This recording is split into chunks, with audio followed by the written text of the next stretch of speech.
அனைவருக்கும் வணக்கம். இன்று ஒரு சட்ட தகவல்.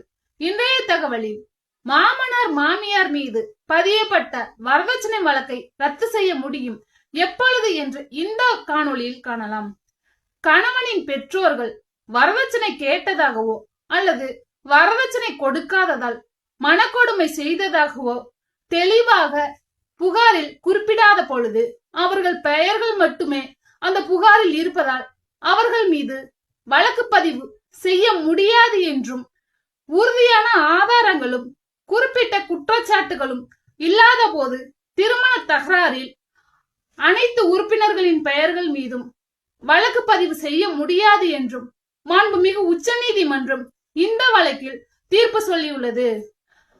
கணவனை பெற்றோர்கள் மீது வழக்கு பதிவு செய்ததை ரத்து செய்து இந்த வழக்கில் தீர்ப்பு சொல்லியுள்ளது.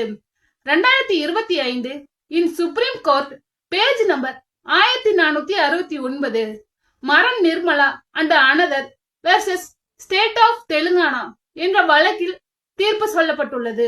எனவே வெறுமனமே அவர்களுடைய பெயர்கள் புகாரில் இருப்பதால் அவர்கள் மீது வரதட்சணை வழக்கு பதிவு செய்ய முடியாது என்று கூறி இந்த வழக்கை உச்சநீதிமன்றம் ரத்து செய்துள்ளது.